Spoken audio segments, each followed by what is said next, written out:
que podemos utilizar para la gloria de Dios con nuestros hijos. Quiero invitarles, hermanos, a que tenga su Biblia abierta y usted puede buscar ya en el libro de Corintios.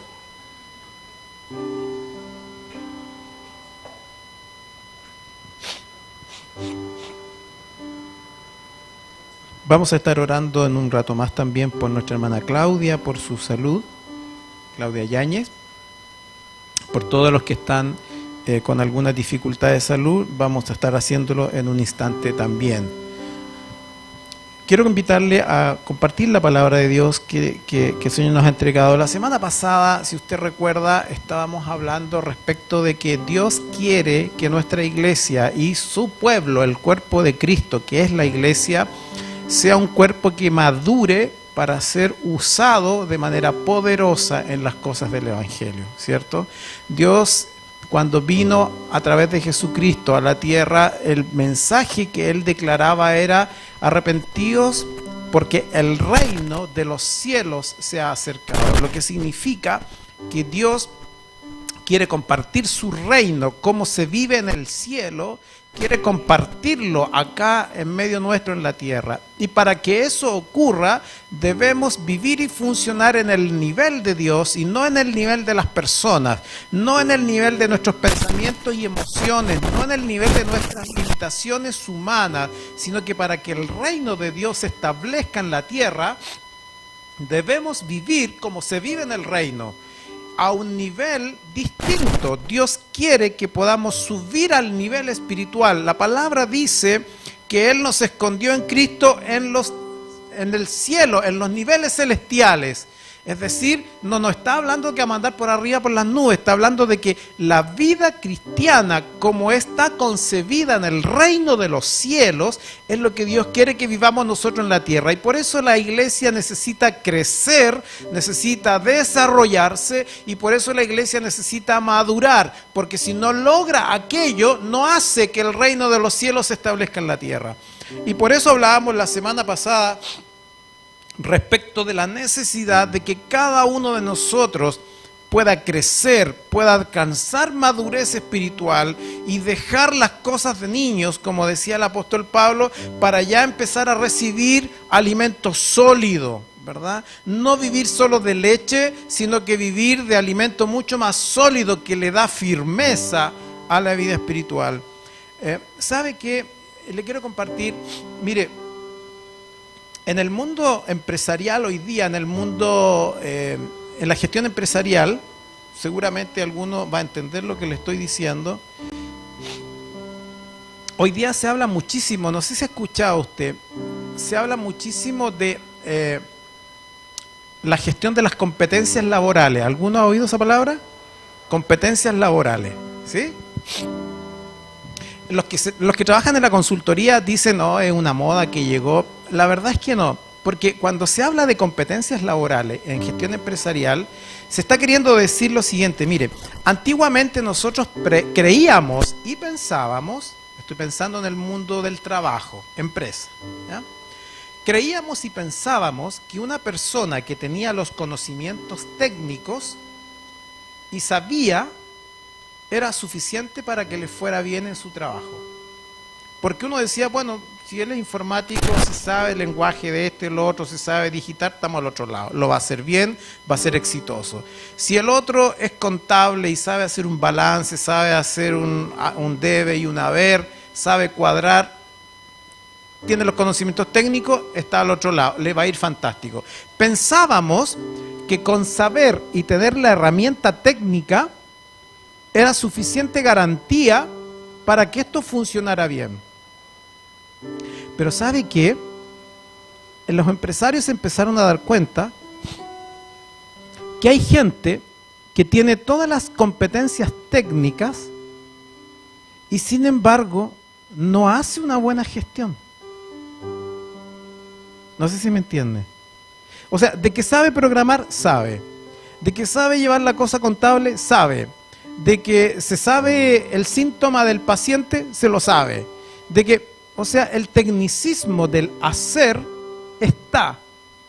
Pero muchos empresarios se dan cuenta, yo tengo un personal que tiene el tecnicismo, sin embargo el desempeño es bastante deficiente. Entonces la pregunta era, ¿qué es lo que falta? ¿Verdad? Porque si lo sabe hacer, pero no lo hace, o le resulta a medias, es del todo evidente que algo hay allí que no funciona. Y entonces, este modelo que yo le mencionaba del enfoque de competencias laborales, ¿qué venía a decir? Ocupa el concepto de competencias para decir que una persona en el mundo del trabajo es competente no solo cuando hace algo, tecnicismo, sino cuando es alguien consistente con lo que debiera hacer. O sea, el enfoque de las competencias viene a decir que para funcionar bien en una determinada labor hay que ser y hay que hacer. Las dos cosas juntas. Y cuando tú vas a la universidad, vas al instituto, vas al colegio, haces un curso de capacitación, habitualmente te enseñan ¿qué? A hacer. ¿Cierto? Pero pocas veces se preocupan de tu ser. Yo soy tal cosa. Yo hago tal cosa. No es lo mismo. En el mundo de la academia, por ejemplo, años atrás, en el paradigma antiguo decíamos, si esta persona tiene un título pregrado, tiene un posttítulo, un magíster, y tiene un doctorado, y tiene un postdoctorado, uno decía, wow, tamaño currículum. Quiere decir de que esa persona es exitosa, es excelente, lo hace fantástico. Y a poco andar, empezamos a constatar que hay gente que tiene todos los grados académicos, que se conoce toda la disciplina y toda la ciencia. Y en lenguaje chileno, en el trabajo cotidiano, es verdaderamente un cacho. Entonces uno dice, pero bueno, pero si se lo sabe, si tiene los conocimientos, si hizo la investigación, si logró los grados académicos, honoríficos y todo lo demás, ¿cómo es que no gestiona? Y entonces uno dice, parece que no basta solo hacer, tener el tecnicismo. Hay que ser. ¿Se entiende? Entonces, una cosa es lo que tú eres y otra cosa es lo que tú haces.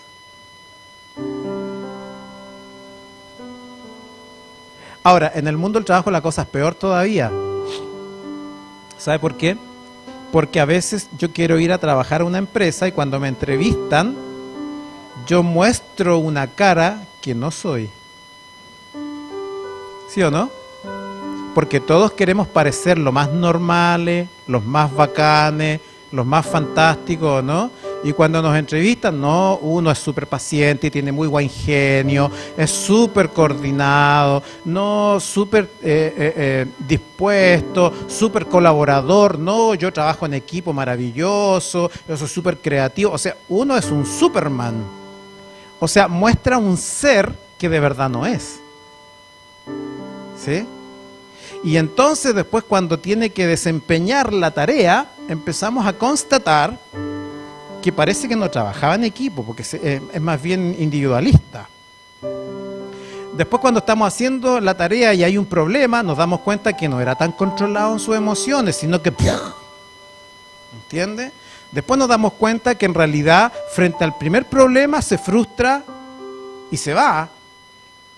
Y no era como pensábamos, que era una persona que iba a estar atento a resolver el conflicto en el trabajo y que iba a seguir. ¿Se entiende?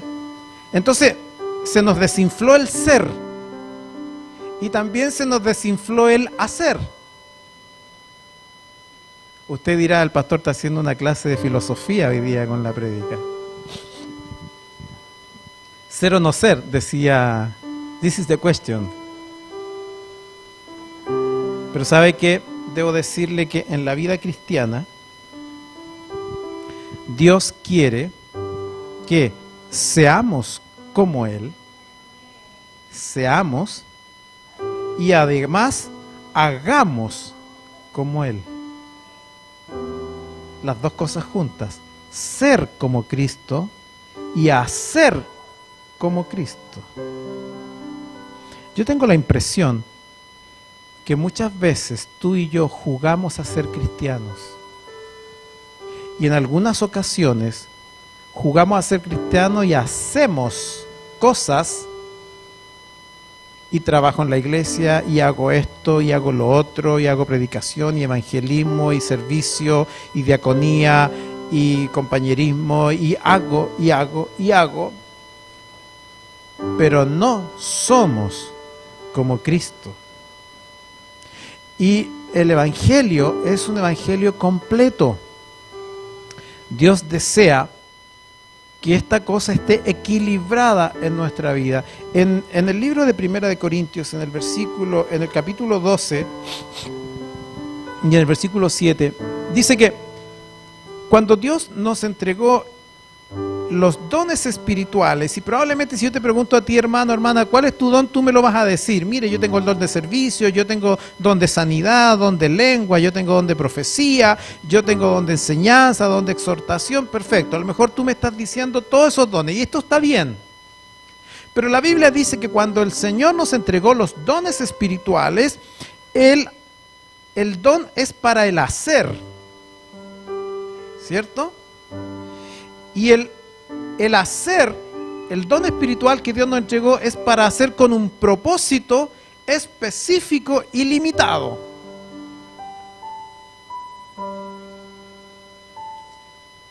Si a ti Dios te dio el don de sanidad, no es que tú eres un sanador, no es que tú eres un médico, ¿cierto? No eres un curandero, no eres un chamán. Cuando Dios te dio don de sanidad, ¿para qué te lo dio? ¿Para qué haga la cosa? Pues vaya y sane, punto. ¿Cierto? A ti Dios te dio don de servir al necesitado.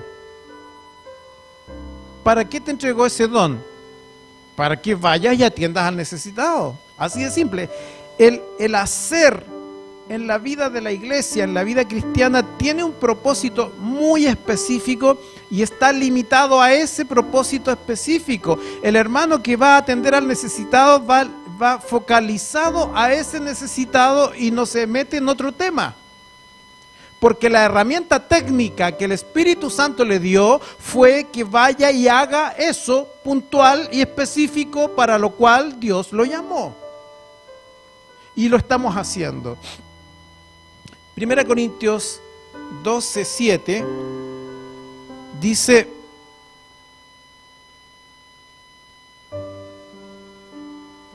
a ver si lo encuentro yo primero.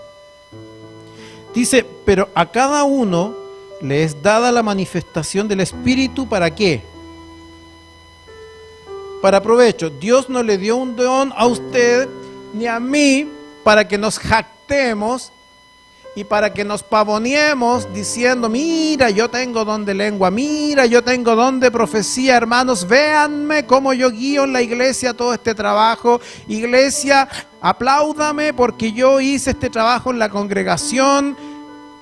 Pastores, nómbrenme en el culto porque yo hice tal cosa. Dice que el Espíritu dio un don ¿para qué?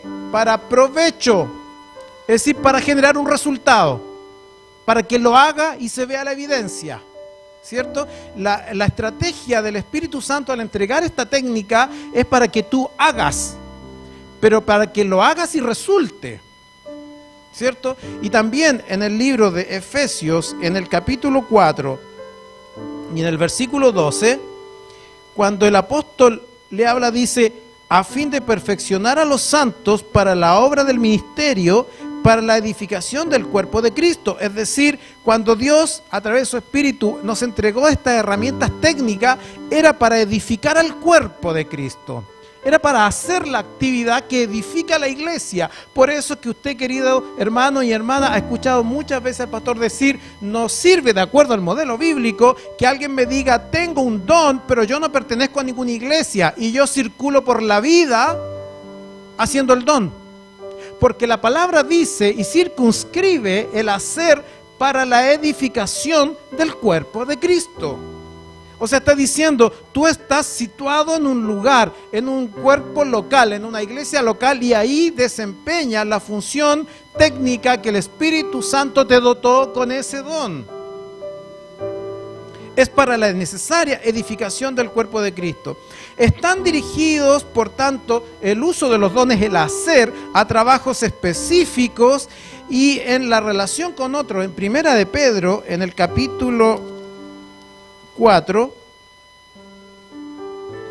Primera de Pedro, en el capítulo 4, dice, y versículo 10, dice, cada uno según el don que ha recibido, ministrelo a los otros como buenos administradores de la multiforme gracia de Dios.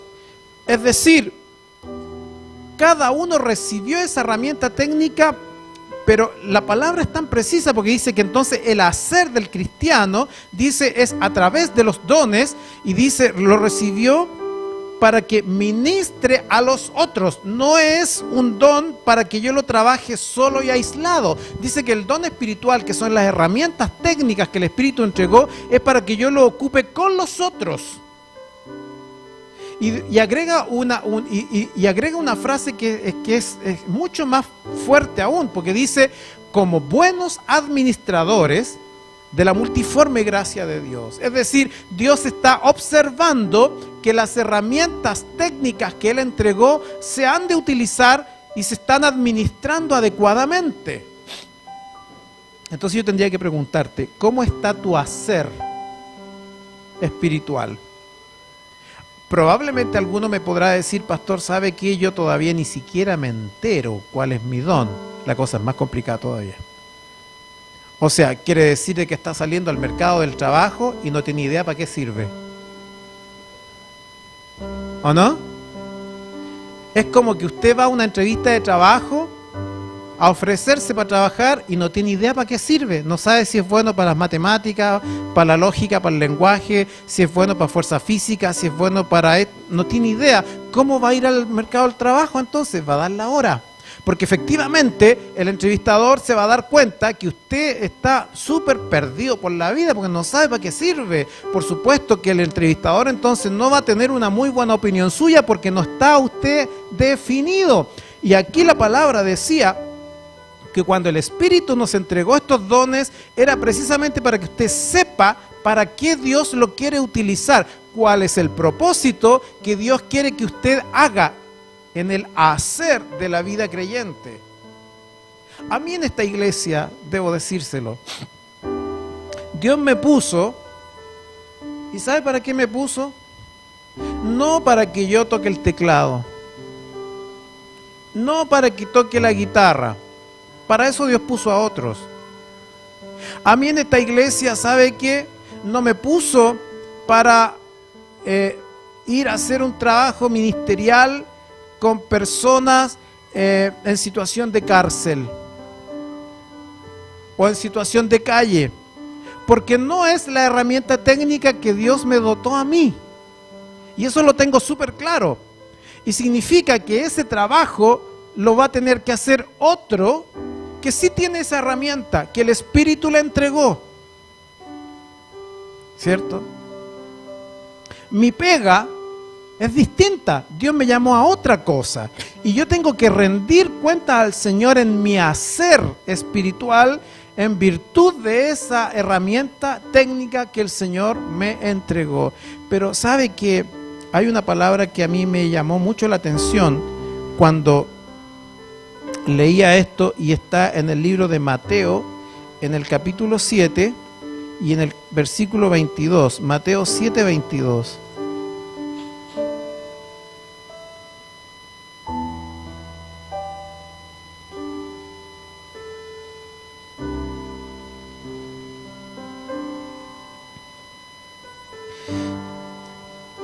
Muchos me dirán en aquel día: Señor, Señor, ¿no profetizamos en tu nombre?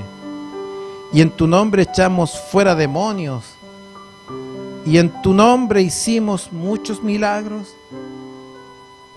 Mire, mucha gente le va a decir al Señor: Señor, yo tenía un programa radial.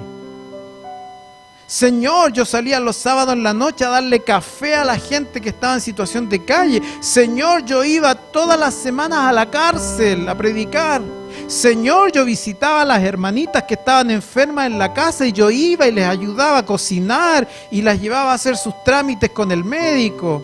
Señor, yo los sábados iba al templo de Puente y cocinaba en la olla común.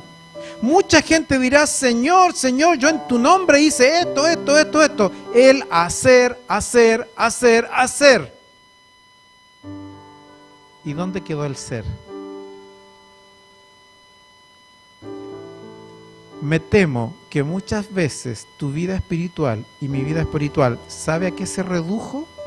Al activismo del hacer, hacer y hacer. ¿Y qué pasó con tu ser? ¿Quién eres? ¿Cómo eres? Es más, debo decir que hay gente en la iglesia, estoy hablando en la iglesia en términos generales, no estoy hablando de renuevo del espíritu, en la iglesia, al cuerpo de Cristo, que cuando ya no hace algo, ¿sabe lo que le pasa? Se deprime. Y como se deprime, se viene su ánimo al suelo. Y como ya no tiene nada que hacer aparentemente, está incómodo, está incómoda, ya no quiere servir a Dios porque razona y no lo estoy enjuiciando, razona de manera muy honesta en su corazón de que para ser cristiano hay que estar haciendo cosas. Y como ya no está haciendo cosas, siente como que parece que ya no es cristiano. Su vida se ha convertido solo en hacer y hacer y hacer.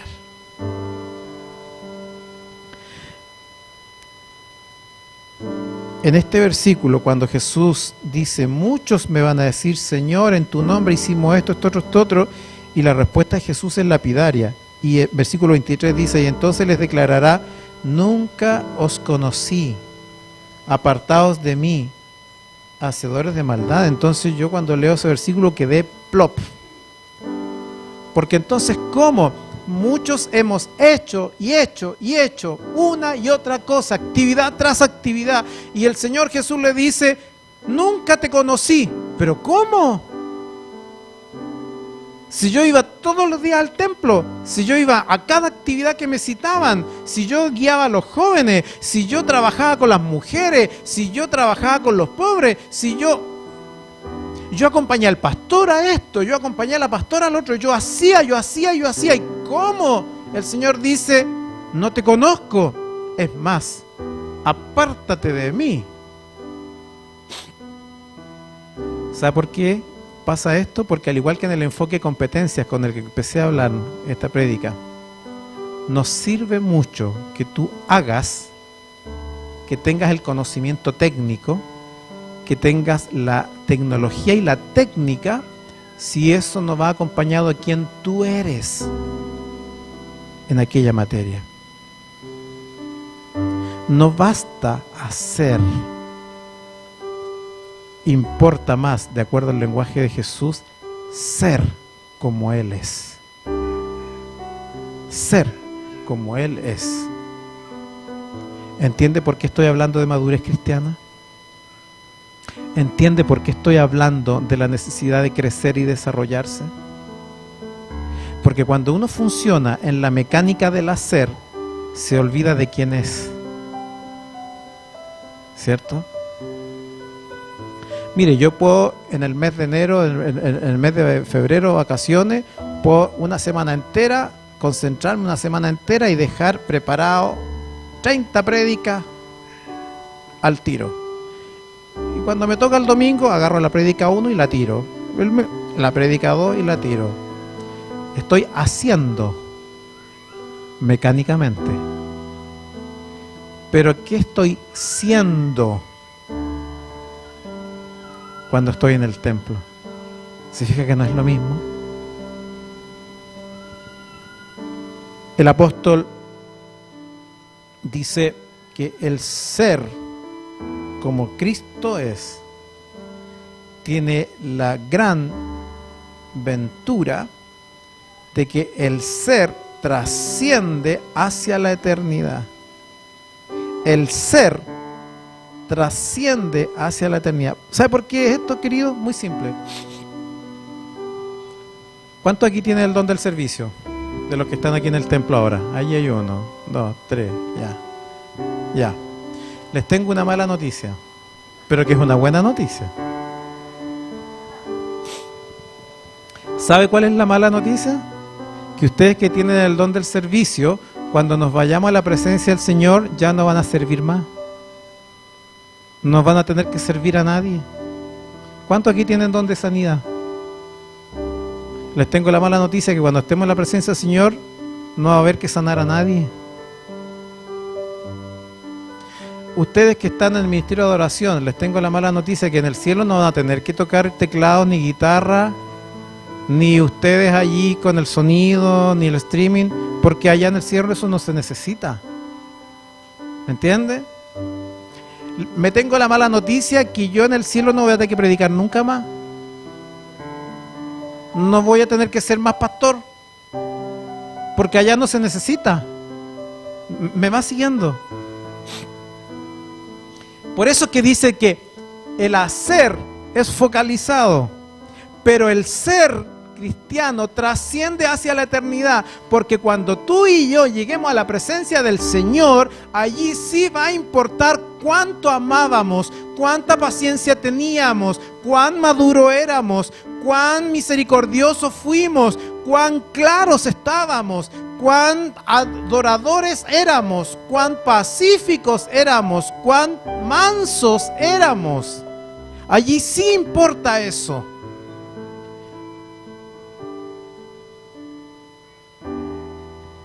Dice la palabra que lo que interesa es precisamente, si me ayudas con esto, Germain, porque se me fue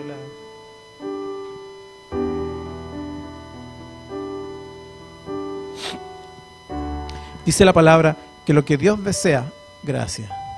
Eso para que se den cuenta que yo de tecnicismo no sé nada, ¿ves? Aquí en vivo ustedes se dieron cuenta de que se me cae el... Bien.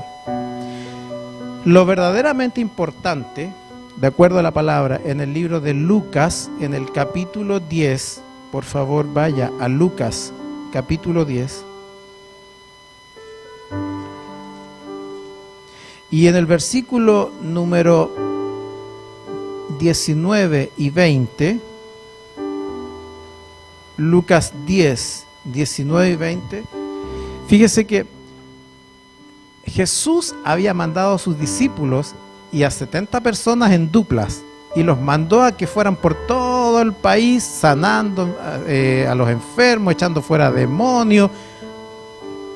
Y los discípulos agarraron papas y partieron y estaban entusiasmados y fueron por todos lados y llegaron de vuelta donde Jesús y le dijeron: ¡ay, Jesús, nos fue bacán! O sea, mira, echamos demonios, la gente se sanaba, la gente caía, ¡ay, bacán! Ellos estaban alucinados de lo que habían estado haciendo.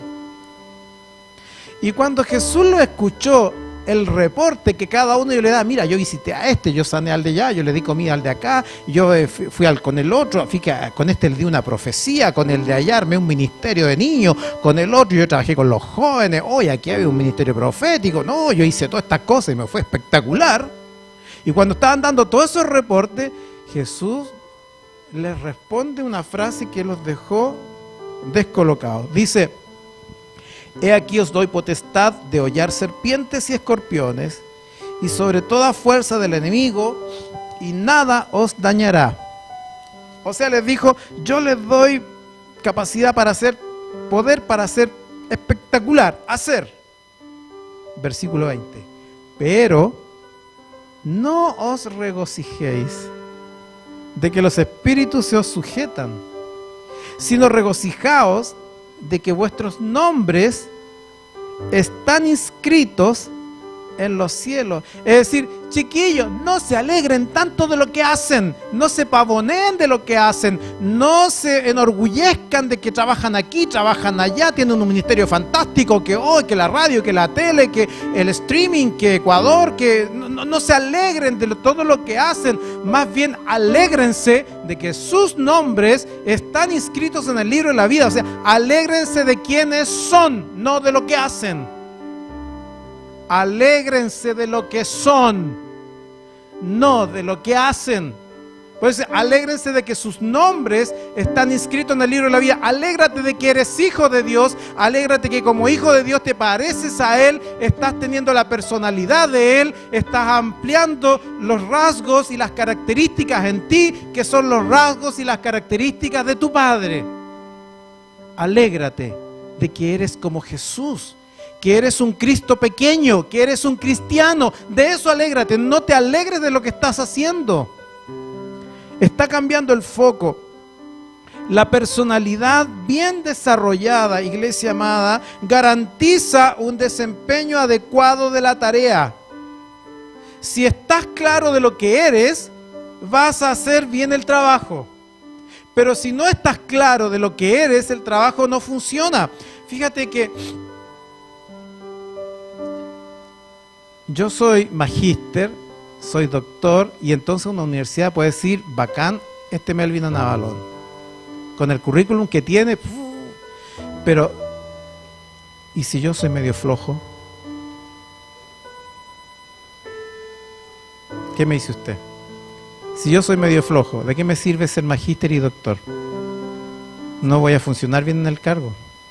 Aunque sé, aunque tengo todo el conocimiento y tengo toda la técnica, pero soy, como característica de personalidad, medio flojo. ¿Se fija?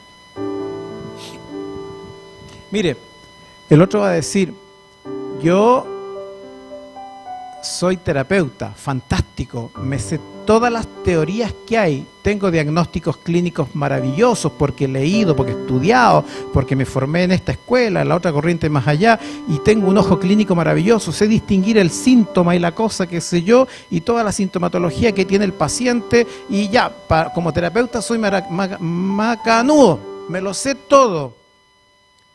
Pero ¿y si soy torpe para hablar? Y cuando atiendo al paciente, el paciente se siente ofendido por mí. ¿De qué me sirve saber el diagnóstico? Y el paciente viene y a la siguiente reunión ya no quiere volver porque siente que yo lo ofendí, que fui torpe, que no puse atención en lo que él sentía. Pero me lo sé todo. ¿Se fija?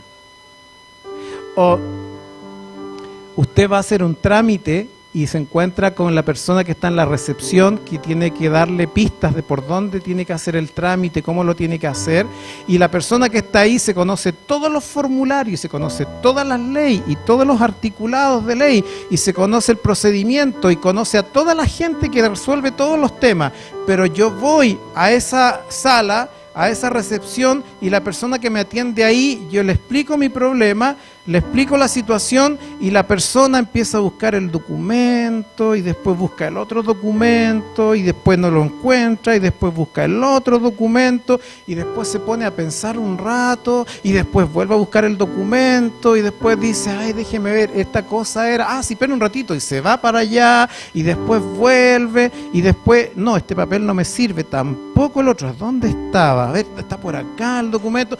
Pasa una hora y todavía no me resuelve nada, y entonces usted dice, esta persona es muy lenta.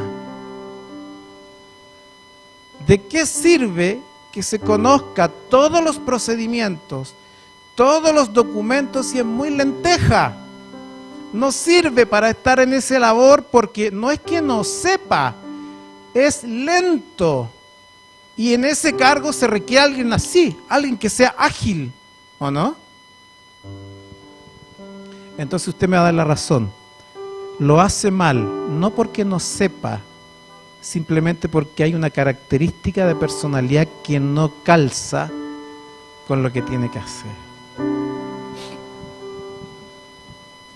A veces no es que tú no sabes que Dios es amor. A veces no es que tú no has escuchado de que debes amar al prójimo como a ti mismo. Y repetimos todo eso y lo sabemos, hacemos teología de eso. Sin embargo, llegado el momento de los que hubo, no somos amorosos. Más bien somos odiosos. ¿O no? Entonces, ¿de qué sirve que sepas? ¿De qué sirve que tengas el don si no eres amoroso con el prójimo? Pastor, dice la Biblia que tengo que perdonar 70 veces 7 porque el apóstol Pedro lo preguntó, y entonces porque el 7 de acuerdo a los judíos es el número perfecto porque se suma el 3 más el 4 que son perfección humana, perfección divina, y de acuerdo a la teología de la no sé cuánto, y entonces en el Antiguo Testamento Jesús dijo, y entonces en el Nuevo Testamento, y te da una clase. Pero en el momento de los que hubo, no puedo perdonar, no me nace, estoy herido. ¿De qué sirve que sepas, que tengas la técnica si no eres perdonador? ¿Me sigue?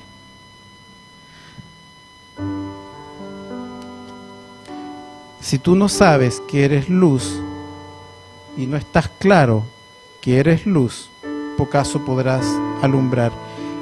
Mateo, en el capítulo 5 y en el versículo 14 y 15.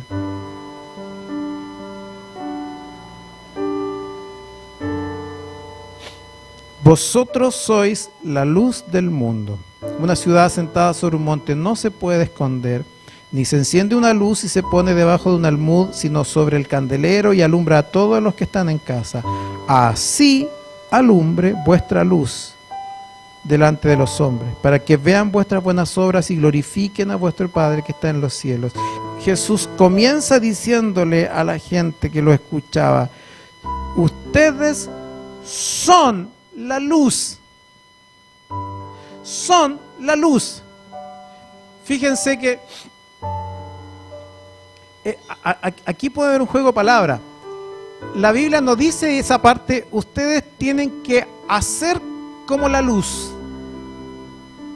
No dice tienen que actuar como luz.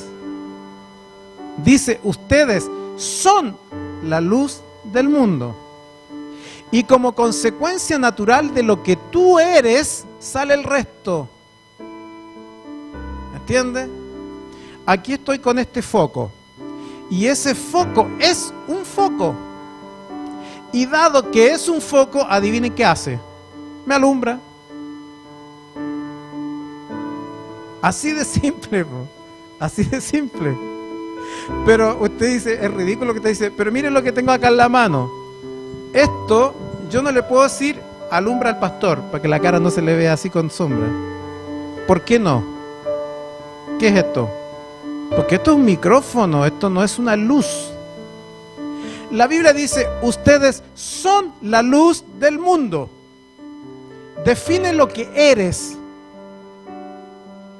Y luego que define lo que eres, dice, y una ciudad que está puesta arriba de un monte no se puede esconder. Y después dice, sino que la luz no se pone escondida, sino que se pone arriba de un almud, dice, y alumbra a los que están en casa. Es decir, producto de lo que uno es, sale lo que uno hace. ¿No ve que la Biblia dice de que de la abundancia del corazón abra la boca? ¿Cierto? Entonces, lo que Jesús nos está diciendo, querida iglesia, es que nosotros tenemos que cultivar el carácter de Jesús. Lo que Él es, nosotros somos. Y la herramienta técnica del hacer depende de lo que somos. Yo no puedo hacer un buen ministerio de ayuda, de servicio al necesitado, si yo no tengo amor, si yo no soy amor de Dios. Es imposible que el ministerio de servicio funcione bien, y lo más probable es que al primer problema que aparezca con una persona, a mí me da la rabia, yo me molesto, yo me enojo y ya no hago más ese trabajo porque no soy lo que Él es. ¿Se fija? Entonces es muy distinto hacer que ser. Cambia la situación. quiero que usted vea conmigo en Gálatas, que es el último versículo que vamos a revisar. Gálatas capítulo 5. Usted lo ha escuchado muchísimas veces.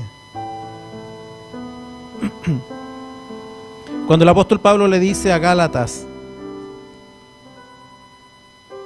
a la iglesia de Galacia, el apóstol Pablo le dice, ¿saben qué? Ustedes conocían el mundo y ustedes fueron formados en el mundo y tenían esas prácticas y ustedes tenían una forma de vida que no era la forma que yo quería.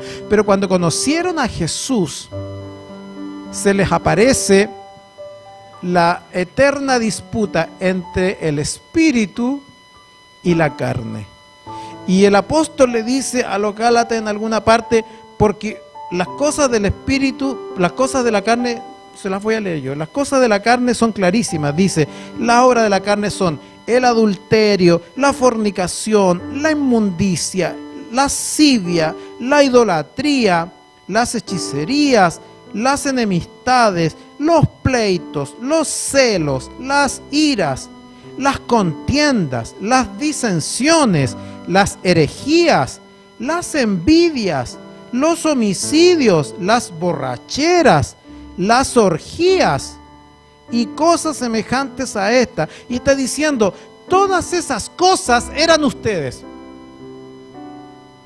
Pero luego dice, volvieron a Cristo, se volvieron a Jesús, empezaron a buscar al Señor. Y entonces dice que el Señor Jesús, con el sacrificio en la cruz, limpió su vida de pecado, los sacó de esa condición y los dio y los trajo a vida. Y dice, y los selló con el Espíritu Santo de la promesa. Y entonces ahora dice, ¿qué son ustedes? Ustedes son el fruto del Espíritu. ¿Y qué dice el fruto del Espíritu? Gálatas 5, 22 y 23. Más el fruto del Espíritu, ¿qué es? Amor, gozo, paz, paciencia, benignidad, bondad, fe, mansedumbre, templanza. Esas son las características de personalidad de Jesús que Él quiere que nosotros seamos. Porque dice que los que sirven a Cristo, los que siguen a Cristo, fueron llamados cristianos o cristos chicos. Quiere decir de que nosotros nos asemejamos a la personalidad de Jesús, y la personalidad de Jesús tiene al menos estos atributos: amor, gozo, paz, paciencia, benignidad, bondad, mansedumbre, fe, templanza. Y por lo tanto los cristianos tenemos que ser gente que ama, gente que está gozosa, gente que tiene mansedumbre, gente que es templada, gente que ama, gente que tiene fe, gente que tiene equilibrio. Eso es lo que somos. Y por eso es que la Biblia nos llama a cultivar el carácter de Cristo. Es curioso, porque muchas veces, y aquí el apóstol Pablo se lo dice a los Gálatas, pero el apóstol Pablo también se lo dijo a los Corintios. Le dijo, yo escucho que en su iglesia, dice el apóstol a los Corintios, yo escucho que en su iglesia ustedes dicen, yo soy del pastor Pablo, no, yo soy del pastor Apolos, no, yo soy del pastor Cefas. Y el apóstol Pablo dice, ¿no es eso acaso signo de que están actuando como niños pequeños? ¿No es acaso eso símbolo de que siguen siendo carnales? Solo que nosotros lo disfrazamos con palabras más bonitas, ¿o no? No es que a mí me gusta el enfoque del pastor tanto. No, es que el ministerio del pastor de allá no es un ministerio. A mí me gusta cómo predican y guían en la iglesia del pastor de allá. Pablo le dijo, ¿quién es Apolos? ¿Quién es Cefas? ¿Quién es Pablo? Nada.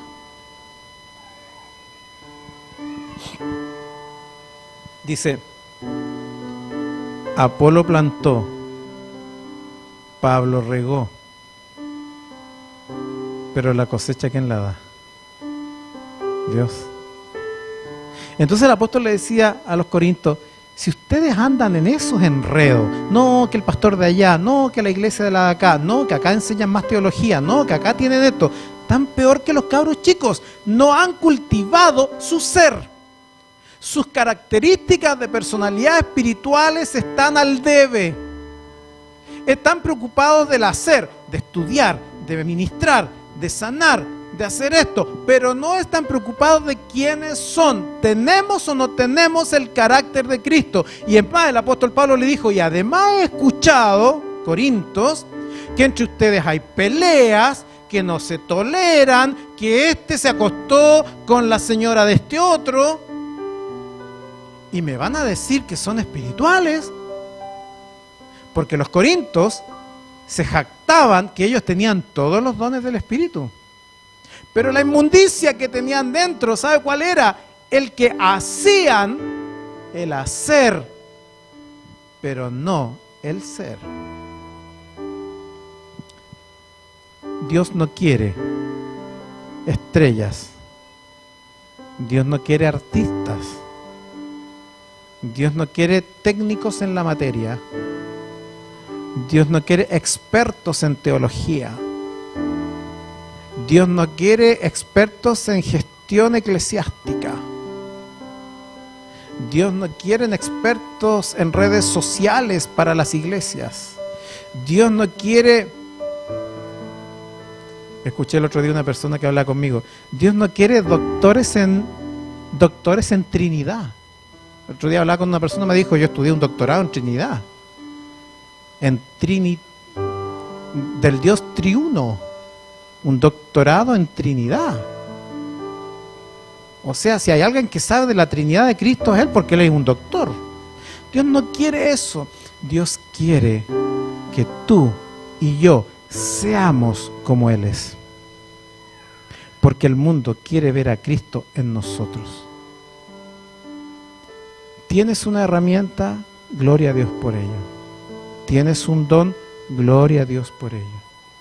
Pero Dios quiere que seamos como Él es para que el reino de los cielos pueda venir a la tierra.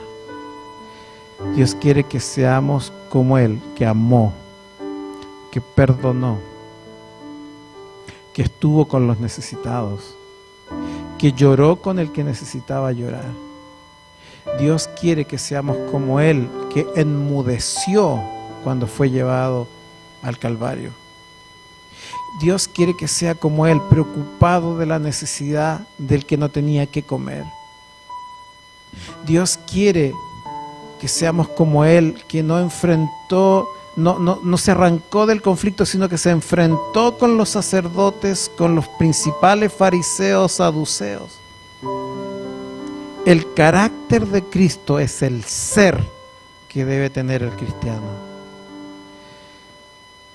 Entonces, iglesia amada, vuelvo al lenguaje con el que comencé esta prédica empresarial. Si tú quieres ser competente espiritualmente, no sirve solo que hagas y hagas y hagas y hagas. Tienes que también ser.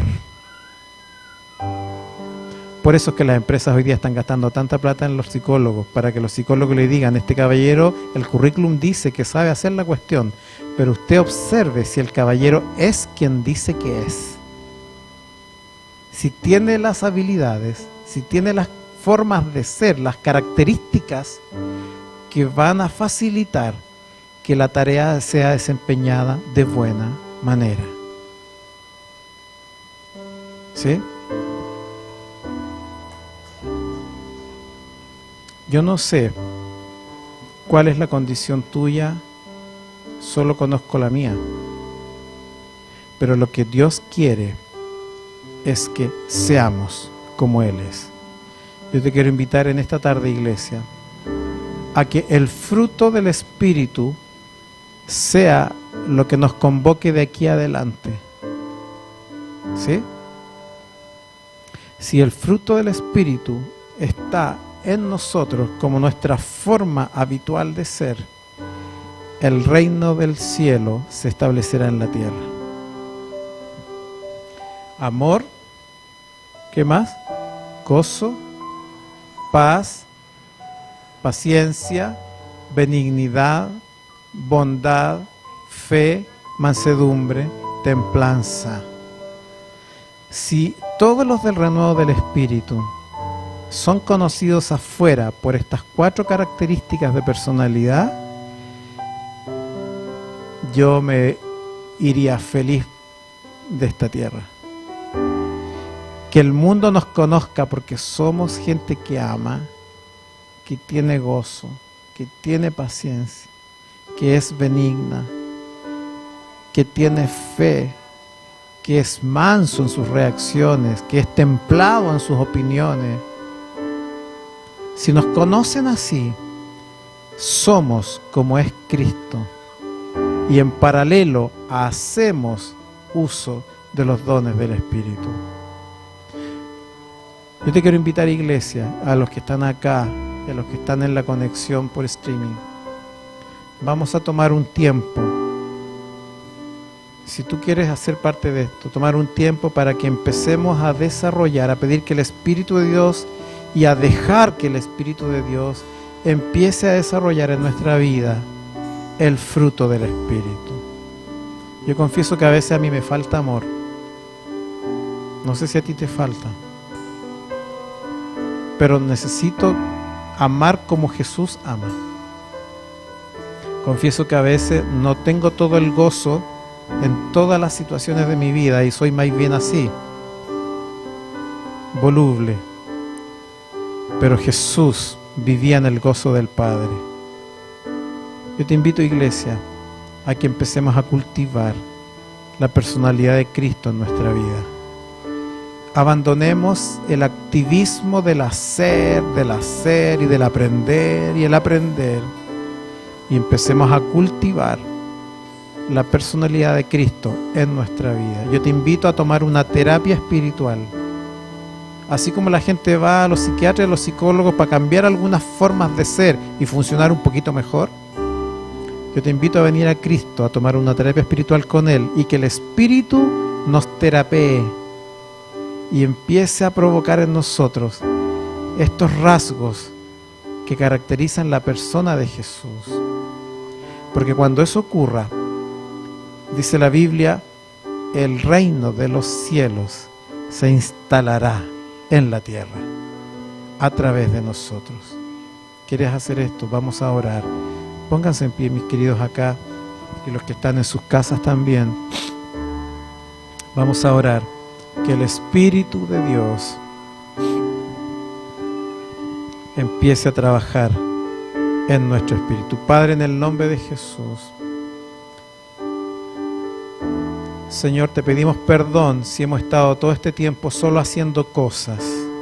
Quizás de manera mecánica te pedimos perdón. Señor, te pedimos perdón si hemos tenido problemas incluso porque queremos seguir haciendo y nos hemos sentido que no tenemos espacio. Yo oro en el nombre de Jesús para que quebrantes nuestro corazón. Señor,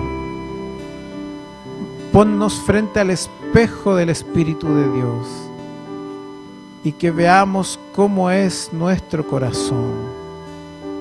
Confróntanos, Espíritu Santo, y te damos permiso para que empieces a trabajar en nuestra personalidad y empieces a sacar eso que no es tuyo. Te damos permiso, Espíritu Santo, para que empieces a desarrollar en nosotros el carácter de Cristo, para que el fruto de tu Espíritu se refleje en nuestra forma de ser. Y no solo hagamos cosas, Señor, que a veces nos cansan, nos agotan. Queremos desde ahora empezar a parecernos a ti, Jesús. Oro por todos los que están haciendo esta oración, Señor, para que desde hoy tomes control de nuestra mente, los pensamientos, de nuestros prejuicios, de nuestros estereotipos, de nuestras ideas rígidas. Tomes control de nuestras emociones que están encajadas ahí dentro y empieces a provocar el carácter de Cristo en nuestra vida. Espíritu Santo, aquí estamos para que tú nos toques. para que empieces a introducirte por todo nuestro ser, todo lo que está dentro de nosotros, y empiece a cambiar. Señor, al que está triste, tú puedas empezar a provocar gozo en su corazón. Al que está resentido o con odio, empieces a provocar amor en su corazón. Al que está intranquilo, empieces a provocar mansedumbre en sus reacciones. Al que está ansioso, Señor, empieces a darle paciencia para esperar los tiempos. Jesús. Al que duda, empieces a provocar fe en su corazón para creerte a ti, Señor. Al que es disparado en sus ideas, empieces a provocar templanza en su forma de opinar y de pensar. Señor, queremos parecernos a Cristo para que tu reino se establezca en la tierra. Yo oro por mi iglesia, por todos los que de corazón sincero han estado haciendo este clamor ahora. Oro por todos aquellos que aún, Señor, no se han dado cuenta, pero que tú les visites y les muestres la necesidad de parecerse a Cristo. Oro, Señor, por cada uno de ellos, para que no seamos vergüenza para ti ante el mundo, sino que seamos tu orgullo, Señor. Que te orgullezcas de ver que tu corazón se parece al nuestro, Señor. Y que la gente vea en nosotros a Jesús. Bendice a tu iglesia donde esté ahora, Señor. Bendice a tu pueblo donde esté. Honra y gloria para ti, Jesús. Honra y gloria para ti. Gracias, Padre, en el nombre de Jesús te honramos. Amén y amén.